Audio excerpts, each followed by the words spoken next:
Greetings, ladies and gents, and welcome to this latest edition of Tales from Outer Space, where I take stories from across the internet and read them for your entertainment. This particular story is called That One Word, written by Awkward Development. Our universal translators are not perfect, far from it, due to the different thousands of species in our galaxy alone, and the defining culture and tradition within those species. There will be some words that will not be perfectly translated into the universal translators. When usually this happens, the machine will just spit out an equivalent to your language. Another species' homeworld would just be the main nest in insectoids. Guns in one specific vocabulary could just be blasters in another. Humans are the best example for this defect. A lot of their words needed a vast amount of context just to get started in translation. The word of their official coupling, wedding, needed historical context that dates back thousands of years. The word for their afterlife, heaven, is not even accurate based on humanity's best linguists. It is due to this that a lot of their translations are made by humans and explained by humans. Even then, they admit just within their species, some words are causing misunderstandings. At the time, we proposed a massive project in correcting this imperfection by studying the human's vast amount of languages, on how a single species creates thousands of languages and dialects. The Council of the All Races Alliance considered it a non-essential issue. It has worked for thousands of years. Why fix it when there are already workarounds embedded in the software? This imperfection would be the root cause of the most terrible species cleansing in the Milky Way galaxy. You see, in the Milky Way galaxy, humanity is the biggest export of skilled labor, from doctors to nurses, from engineers to architects. Even some of the brightest scientists in the Alliance are humans. From what I recall, 35% of skilled laborers in the Alliance are humans. This is due to the fact that they have the reproductive capabilities of insectoids, but the minds and intellect of cetacea. All of this did not escape the barbaric minds of the Drekan Dominion. In their ambition, they would have a vast majority of humans as their slaves, becoming a foundation and support for their eventual conquest of the galaxy. It all started when a small part of the Drekan intelligence caught wind of one untranslatable word from the humans. Whenever humans speak of this word, they would feel love, pride, and value. The Drekans, in their infinite wisdom, sussed out that this word is something of incomparable value to the species of humanity. By their investigations, it wasn't the humans' homeworld, not their technological planet. It's not even the planet where they would send all their sick or wounded. It is something that humans consider more valuable than Earth. As they finished their investigations, they discovered that this word pointed towards a planet deep within humanity's territory, but they were baffled. Compared to the security and guard of their entire armada in the solar system, the planet had little to none. Drekan scans indicate a mere division of retired soldiers and veterans were guarding the planet. When the Drekan of Special Forces captured human soldiers on other planets, they would ask why such precious world was so unguarded. The soldiers would be first confused, and when the captured humans realized what the Drekan were planning, they would become rabid and kill everything within their sight. This is the point where the Drekans should have stopped and reconsidered their actions. No. This only further cemented to the Drekan high authorities that attacking that planet would decimate humanity's morale and surrender to the Drekan supremacy. Deciding that a conventional capture and conquest is not enough, the Drekans decided to send biological viruses into the atmosphere.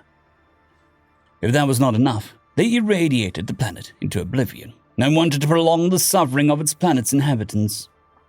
When the news hit the Alliance, they condemned the Drekans for their use of illegal weapons and demanded reparations to be paid to the humans. When the Alliance arbitrated a meeting between the two species, the Drekan sent their usual ambassador of war, expecting another ambassador. All the races within the Alliance were surprised when the humans sent their highest prime minister and 5-star general. What should have been a shouting match and long discussion of the incoming conflict, the Prime Minister of Humanity asked only one question: why? The Drekan ambassador then elucidated and revealed their plans of domination, of killing humanity's morale and immediately demanding surrender. The delegate of humanity was only silent in that declaration. Their general ended the meeting with a low guttural of, "I see."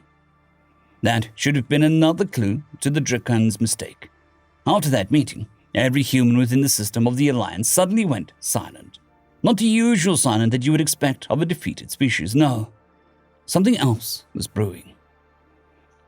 The predator species of Utah, when seeing the human receiving the news, said it was like silence of a dangerous jungle. You would not hear a sound within the jungle, only the sounds of the elements.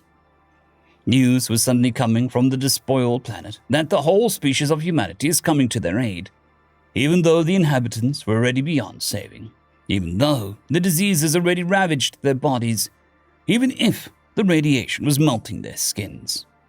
The rescuers only had a sad smile on their face as they tried and failed to save even one life from the planet. They were handling all the inhabitants as if they were porcelain. From the videos and holograms that were coming from the planet, all the races could see humanity's strongest and staunchest soldiers were weeping silently. Doctors, nurses, and healthcare laborers working 24/7 in trying their best to save lives. Politicians that were the epitome of greed and avarice, having soft expressions as they comforted the inhabitants on their deathbed. Before we could see any more, all the signals coming from their planet suddenly cut off, and all humanity mourned their planet for 6 months. Nothing was coming from humanity in those months, as if they all collectively decided to stop and cease all activities in the Milky Way galaxy. That should have been the last clue for the Drekan to take a hint and have second thoughts of their conquest. Instead, they celebrated, thinking that their plan worked and were only waiting for the humans to surrender. Every month in those 6 months, their ambassador was coming and going to the Alliance to get humanity's formal surrender. But then, humanity's revenge started. The first attack of humanity did not come from their army, their soldiers, nor their armada. It started with civilians, teachers, retirees, nurses, doctors. Every profession but their military arm attacked Drekans en masse. Humans, who were the paragon of kindness and generosity, suddenly showed a ferocity that could scare the most powerful predator species. Doctors and nurses that had the knowledge of healing instead used that knowledge on killing and torturing Drekans. Civilians that had no formal military training were suddenly wielding homemade weapons to attack Drekan with ferocity that could make a Yuchgar take a step back. Teachers and retirees were the worst of them. Even with nothing but with bare hands and feet, they were overwhelming Drekans with their superior biology. Without any plans and thoughts, even if they didn't have the prior communication with one another, humans that were scattered all over the galaxy started their revenge. At the time, we did not understand why. After being quiet for 6 months, the collective humanity suddenly started attacking at the same time. The All-Race Alliance once visited the Embassy of Humanity, but we only found the receptionist in the building. The woman behind their desk did not answer the question. One ambassador had a bright idea of having a Drekan face the woman for answers, and we did. The woman, who greeted us with disguised politeness and grace, suddenly glared at the Drekan with an intense and extreme hatred. It's as if the woman could barely wait to rip the would-be conqueror into pieces with her bare hands and teeth. The human female had to be subdued with 2 tetramans, and even when held down into a marble flooring of the building, her eyes stared straight into the Drekan's eye sockets and promised extreme violence. After that, we avoided the embassy like a plague. 6 months after the civilians first started their revenge, humanity's armed forces finally arrived. By then, every embassy, every hospital, every building the Drekans owns, even remotely, and adjacent in some space of the Alliance, had to be closed down due to the attacks. Before humanity's armed forces started their revenge, one of the human leaders suddenly asked us if there were not minors, underage, or remotely resembling a human child equivalent in the Drekan race.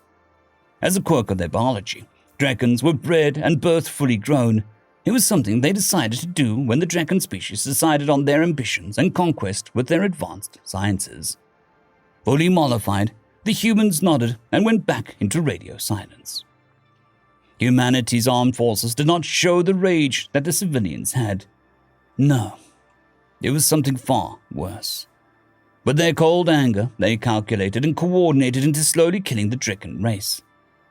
They first started on the borders of the Drekan Dominion, and from all sides the border shrank and shrank and shrank. Humanity showed their vengeance in a slow but methodical manner, until the Drekans only had their homeworld left. The Drekans wanted to surrender many times when their borders first got conquered, when they lost solar systems left and right. Up until they only had their homeworld, they tried to surrender at least 20 times before they got the message that they would not get any mercy. The Alliance did not even try to call for a peaceful end of the conflict, seeing humanity's hatred. At the Drekan homeworld, surrounded by a full might of the Armada of humanity, along with private and public ships full of human civilians as if they were watching an execution, which in hindsight they were.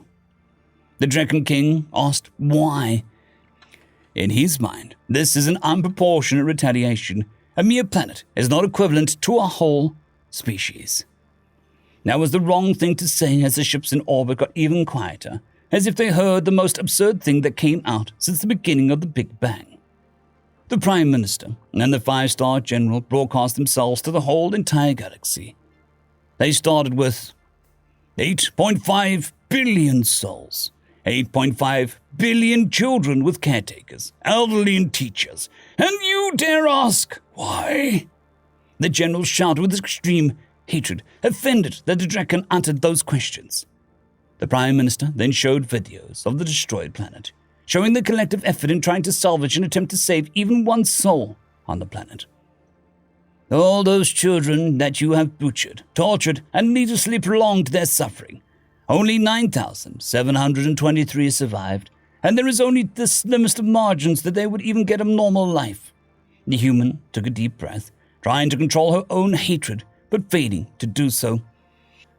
You have the gall to say that was a mere planet. That planet was our future, our lost cradle, our soul, our... At the end, the Prime Minister said the word that triggered the whole conflict. The Drekan King asked what the word meant. It was so precious to their species. The General only scoffed and said, "You have no right to know what that word means. Even if we tried to explain it to you, you would not understand." After that, the whole of humanity started bombarding the Drekan homeworld, from the crust to the mantle, and to the core. They did not stop until the rock was only debris and dust. A full 5 years have passed since then. Every year, humanity mourned in what they would call the Day of Sorrow and Grieving. They did not celebrate their victory against the Drekan, only remembering the deaths of the destroyed planet. At the 5-year anniversary, the leaders of humanity invited our ambassador and leaders to join them in their grief, asking us to wear something black when we do decide to join them.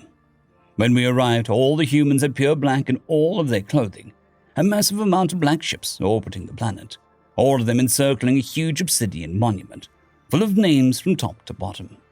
There was also eye-catching words in the middle, "To these innocent souls." The atmosphere was somber all around us. Even after 5 years, we could hear crying and weeping as if it just happened yesterday. One of our braver ambassadors asked what the word even means. The Prime Minister and General inputted the historical context and translation of the word. After processing for 5 minutes, the universal translator spit out, "Kindergarten." End of story. I would like to thank our T5 members and patrons, Casper Arnholtz, John Creighton, Vidmori, 050, Dragzoon WRE, and Elijah Silvercross. Thank you very much.